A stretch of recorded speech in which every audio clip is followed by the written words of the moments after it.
আমার একটাই কথা, বাইরে যেতে চাইলে মানে হোপলেস হওয়া যাবে না, হোপলেস হওয়া যাবে না, হোপ রাখতেই হবে, লেগে থাকতে হবে, লেগে থাকলে ইনশাআল্লাহ হবে।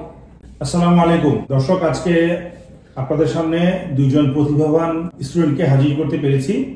তো প্রথমে পরিচয় করে দিচ্ছি, উনি হচ্ছে হাদিউজ্জামান আর উনি হচ্ছে রবিন।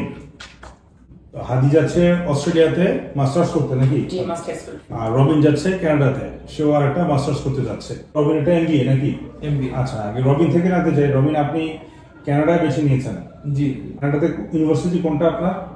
আমার হলো IBU, international business university. International business university, এটা তো টরন্টোতেই, এটা ডাউনটাউনেই। কানাডা তো এখন একটু অবস্থা, ইকোনমি বলেন বা ওদের পলিটিক্যাল যে সিদ্ধান্তগুলো আছে স্টাডি পারমিটের উপরে বা এসএলএম বা পিআর এর উপরে একটু ডিফিকাল্ট হয়ে গেছে। তারপরও আপনি এই কানাডাকে কেন বেছে নিলেন? আচ্ছা আচ্ছা, তো আপনারা জানেন যে দীর্ঘদিন থেকেই কানাডা তাদের ইমিগ্রেশন নিয়ে কিছু চ্যালেঞ্জ ফেস করতেছে, যে সেইটা মোকাবেলা করার জন্য কানাডিয়ান গভর্নমেন্ট, বিশেষ করে কানাডার যে ইমিগ্রেশন মিনিস্টার মার্ক মিলার এবং কানাডার প্রেসিডেন্ট ট্রুডো, তারা হচ্ছে বেশ কিছু চেঞ্জেস নিয়ে আসছে। যে এই চেঞ্জেস গুলো আসলে অনেকের জন্য চ্যালেঞ্জ, আবার অনেকের জন্য অপরচুনিটি।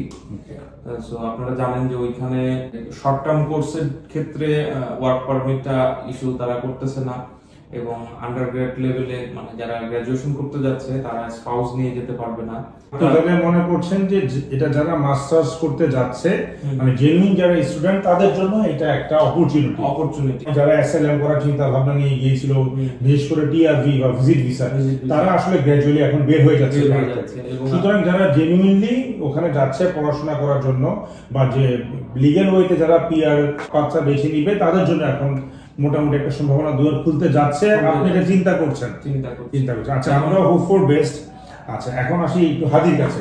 হাদি, আপনার অস্ট্রেলিয়া যাচ্ছেন, আপনার ইউনিভার্সিটির নাম কি? আমি ইউনিভার্সিটি অফ পার্থে যাচ্ছি, এটা হচ্ছে ওয়েস্টার্ন পার্থে। আমি পড়তে যাচ্ছি masters of professional accounting, advance course, এটা সিপি এর সাথে অ্যালাইন করা।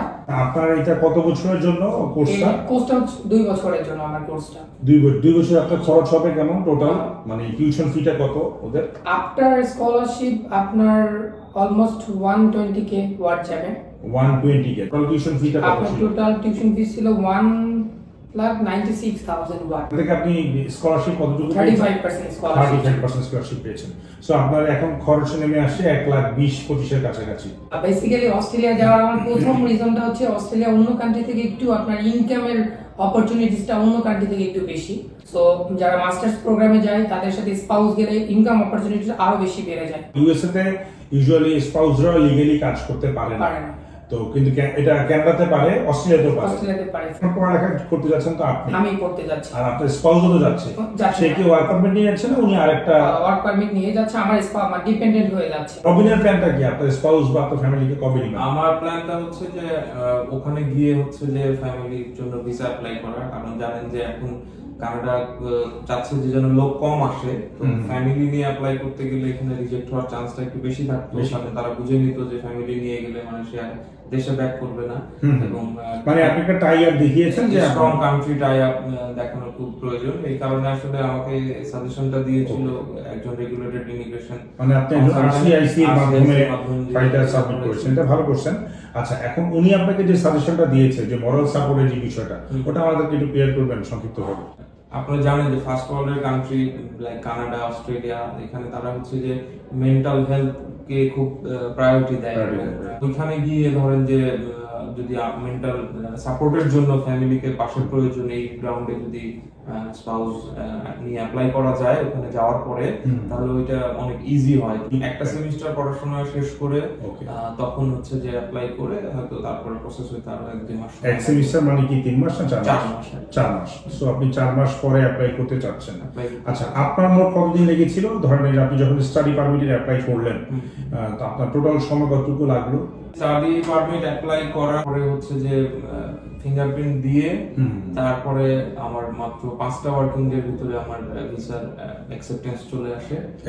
যেটা আপনি জিসিটি তে ঢুকে দেখতে পেরেছেন? জিসিটি তে ঢুকে ইমেলের মাধ্যমে নোটিফিকেশন পাই। নরমালি ওই সময় এভারেজ ওয়েটিং টাইম ছিল হলো 5 সপ্তাহ। পাসপোর্ট সাবমিট করে এরপর পাসপোর্ট হাতে পেতে আপনার কদিন লাগছে? পাসপোর্ট সাবমিট করে আসলে বাংলাদেশে তো আর কানাডার স্টিকার হয় না, তো এটার জন্য সিঙ্গাপুরে তাদের যে অফিস আছে সেখানে আমার পাসপোর্টটা পাঠিয়েছে এখানকার জিএফএস এর মাধ্যমে। তো এখান থেকে আমার 12 কি 13 দিনের মতো সময় লেগেছে। 12 থেকে ধরলাম অলমোস্ট 2 উইকস। সো আপনার অ্যাপ্লিকেশন থেকে শুরু করে আপনার ওখানে লাগবে ধরলাম মানে 1 উইক, আর এখানে লাগছে 2 উইকস, মানে আপনার 3 সপ্তাহের ভিতরে কাজ শেষ। মানে পাসপোর্ট হাতে পেয়ে গেছে। আপনার ফ্লাইট কবে?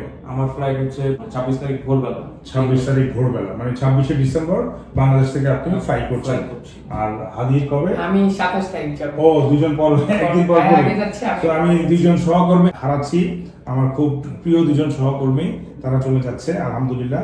আপনাদের মতো মেধাবীরা চলে গেলে আপনারা কিভাবে আমাদের দেশকে পরবর্তীতে সেবা দেওয়ার প্ল্যান করছেন? অ্যাকচুয়ালি আমাদের দেশের মেইন প্রবলেম ইকোনমিক্যাল প্রবলেম।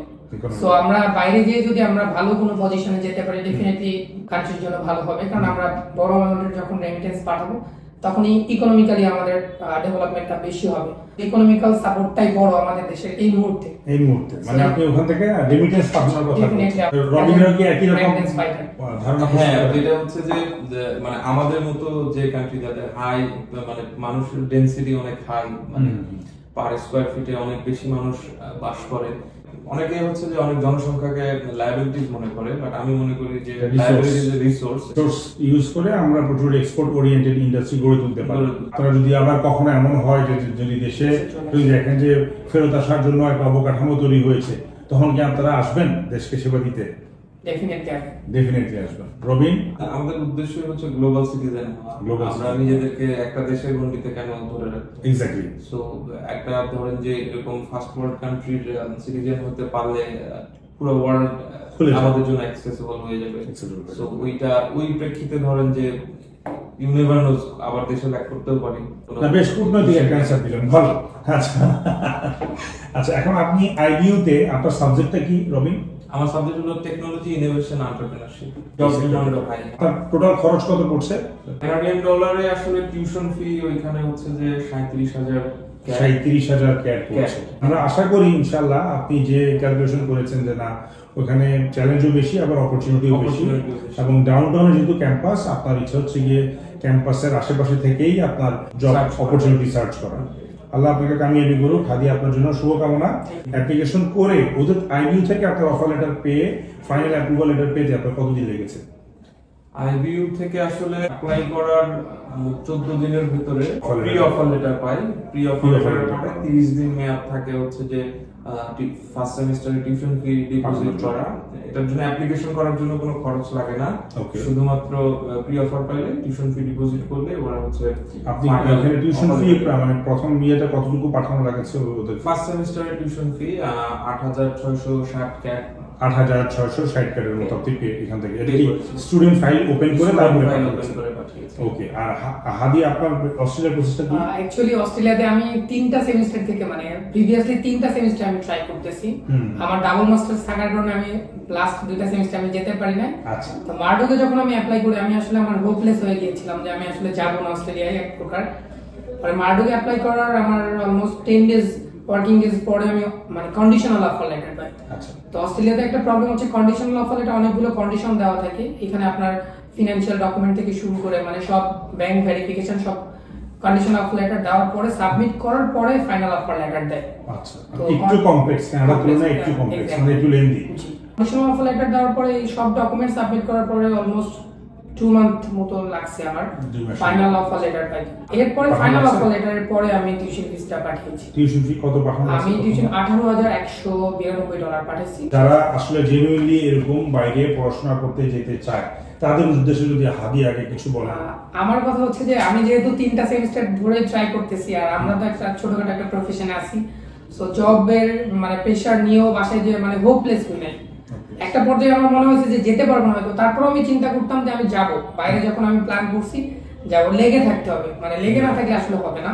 বাইরে যেতে গেলে নরমালি আপনার 1 বছর লাগবে, আইএলটিএস থেকে শুরু করে সব ডকুমেন্টেশন রেডি করতে আপনার যাওয়া পর্যন্ত অলমোস্ট 1 বছর প্লাস লাগবে। আইএলটিএস কত ছিল? আমার 7 ছিল। আইএলটিএস 7 ছিল। আর রবিনের কত ছিল? আমার ছিল 6.5। 6.5 ওভারঅল 6.5 Overall। কিন্তু কোনো ব্যান্ডই 6 ইঞ্চি ছিল 6 ইঞ্চি ছিল না। সো এটা একটা ভালো দিক। যদি ইনশাআল্লাহ আবার আমার কানাডা যাওয়া হয় নি, আমি ইনশাআল্লাহ আপনার সঙ্গে মিট করার চেষ্টা করব। শেষ করার আগে একটা ইম্পর্টেন্ট কথা বলি, যেটা হচ্ছে যে বিদেশে পড়তে যাওয়ার আগে এই প্ল্যানিংটা হচ্ছে একটা লং টার্ম প্ল্যানিং, এবং আপনার প্রিভিয়াস একাডেমিক ব্যাকগ্রাউন্ড, রেজাল্ট এটা আপনাকে অনেক সাপোর্ট দিবে। পাশাপাশি আইএলটিএস একটা ভালো স্কোর করতে হবে। আমার একটাই কথা, বাইরে যেতে চাইলে মানে হোপলেস হওয়া যাবে না, হোপ প্রেস হওয়া যাবে হোপ রাখতেই হবে, লেগে থাকতে হবে, লেগে থাকলে ইনশাআল্লাহ হবে। রাজু ভাই ওনাকে ব্যক্তি হিসেবে আমার খুব পছন্দ, খুব ভালো লাগে, বড় ভাই, ফ্রেন্ডলি বলা যায়।